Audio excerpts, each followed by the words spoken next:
এই সেই রহস্যময় ঘড়ি। কী রহস্য লুকিয়ে আছে এই ঘড়িতে জানেন কি? রাজস্থানের জয়পুরে রয়েছেন জীবন্ত গোপীনাথ। জীবন্ত গোপীনাথ কেন বলছি জানেন? গোপীনাথের হাতে রয়েছে এমন একটি ঘড়ি, সেই ঘড়িটি কোনো ব্যাটারি বা দমের উপর নির্ভর করে চলে না। সেই ঘড়িটি চলে গোপীনাথের হৃদস্পন্দনে। আর যখন অত্যাধিক গরম পড়ে তখন সেই গোপীনাথের শ্রীঅঙ্গ ঘেমে যায় এবং তার সকলেই স্বচক্ষে দর্শন করতে পারেন। এই কারণেই এই গোপীনাথ সেথায় স্বমহিমায় জীবন্ত।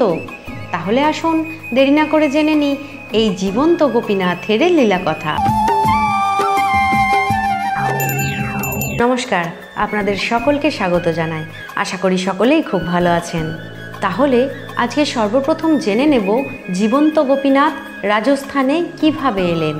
মুঘলদের আক্রমণের হাত থেকে রক্ষা করার জন্য বৃন্দাবন থেকে গোপীনাথের শ্রীবিগ্রহ নিয়ে আসা হয়েছিল রাজস্থানের জয়পুরে, এবং বছরের পর বছর ধরে জীবন্ত গোপীনাথ রাজস্থানের জয়পুরেই আড়ম্বরের সহিত পূজিত হচ্ছেন।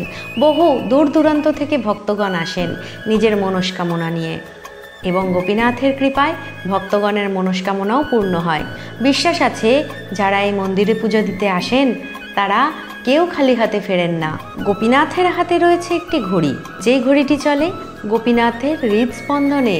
ঘড়িটিতে কোনো ব্যাটারি নেই। গোপীনাথের হাতে যতক্ষণ ঘড়িটি থাকে ঘড়িটিতে সম্পূর্ণ সঠিক সময় দেখা যায়। গোপীনাথের শৃঙ্গারের জন্য স্নানের হেতু যখন ঘড়িটি খুলে রাখা হয় তখন ঘড়িটি পুনরায় বন্ধ হয়ে যায়। আবার যখন গোপীনাথের হাতে সেই ঘড়িটি পরিয়ে দেওয়া হয় তখন সেটি আবার চলতে থাকে। এমনকি যখন অত্যাধিক গরম পড়ে তখন গোপীনাথের শ্রীঅঙ্গ বেয়ে ঘাম ধারা নেমে আসে। এটা সকলেই দর্শন করতে পেরেছেন। তো এখন প্রশ্ন হলো, গোপীনাথের হাতের ঘড়িটি এলো কোথা থেকে? বহুকাল আগের কথা। তখন দেশে ব্রিটিশ অরাজকতা চলছে, ব্রিটিশ শাসন চলছে। একের পর এক ধর্মীয় বিশ্বাসের ওপর আঘাত হানছে ব্রিটিশরা। তখনই রাজস্থানের জয়পুরের দায়িত্বে থাকা একজন ব্রিটিশ পুলিশ অফিসার শুনতে পান গোপীনাথের কথা, এবং তিনি ভক্তগণ ও সেখানকার মানুষকে মূর্খ বলে দাবি করেন এবং সকলকে বলেন, তোমাদের বিশ্বাস যে মিথ্যে তা আমি আজকে প্রমাণ করে দেব। আমি সেখানে যাব এবং গোপীনাথের পরীক্ষা নেব। কি দুর্মতি হলে তবে মানুষের মনে এমন প্রশ্ন জাগে? তখন সেই ইংরেজ পুলিশ অফিসার গোপীনাথের মন্দিরে গেলেন এবং তার হাতে থাকা ঘড়িটি গোপীনাথের হাতে পরিয়ে দিলেন এবং সেখানে থাকা সকলকে বললেন, এই ঘড়িটি না তো ব্যাটারিতে চলে আর না কোনো দমের সিস্টেমে। এই ঘড়িটি চলে হৃদস্পন্দনের ওপর নির্ভর করে। অর্থাৎ আমার হাতে যখন ঘড়িটি থাকে, আমি যদি জীবন্ত হয়ে থাকি তাহলে হাতের নাড়ির স্পন্দনে এই ঘড়িটি চলে, আর হাত থেকে যখন এই ঘড়িটি খুলে রাখা হয় এই ঘড়িটি বন্ধ হয়ে যায়। তাই গোপীনাথ যদি জীবন্ত হয়ে থাকেন তাহলে তার হাতে এই ঘড়িটি চলবে এবং ঘড়িটিতে সঠিক সময় দেখা যাবে।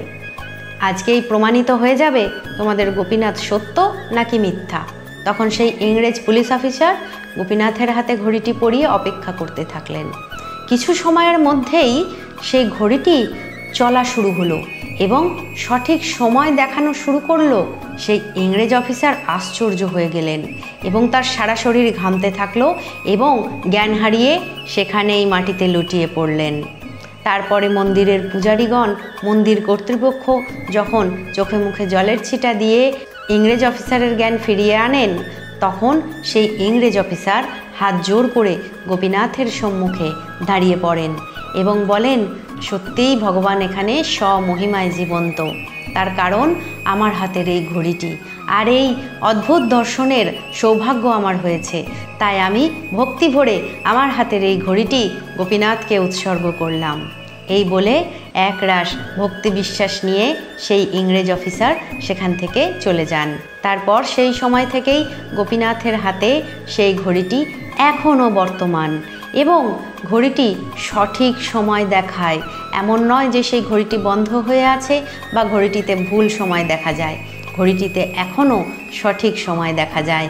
এবং আপনারা যারা দর্শন করে এসছেন তারা তো জানেন আর যারা দর্শন করেননি তারা অবশ্যই রাজস্থানের জয়পুরে যদি যান তাহলে জীবন্ত গোপীনাথের বিগ্রহ অবশ্যই দর্শন করে আসবেন। এবং সেখানে যখন অত্যাধিক গরম পড়ে তখন গোপীনাথের শ্রীঅঙ্গ হইতে ঘাম নির্গত হয়, এটাও সকলে স্বচক্ষেই দর্শন করেছেন। নাস্তিক যুক্তিবাদীরা তো চিরকাল সত্যের ওপরেও আঙুল তুলে এসেছেন, সেটা তাদের কাজ। কিন্তু যখন তারা ভগবানের কৃপা লাভ করতে পারবেন, অন্তরাত্মা দিয়ে এমন মহিমা উপলব্ধি করতে পারবেন, তাদের সব প্রশ্নের উত্তরও তারা সেদিন পেয়ে যাবেন। বিশ্বাসে মিলে ভগবান, তর্কে বহু দূর। তাই যাদের মনে ভক্তি বিশ্বাস আছে তাদের জন্য ভগবান সর্বদাই কৃপাময়। ভিডিওটি কেমন লাগলো কমেন্টে অবশ্যই জানাবেন। সকলে খুব ভালো থাকবেন, সুস্থ থাকবেন, সাবধানে থাকবেন। জয় গোপীনাথ।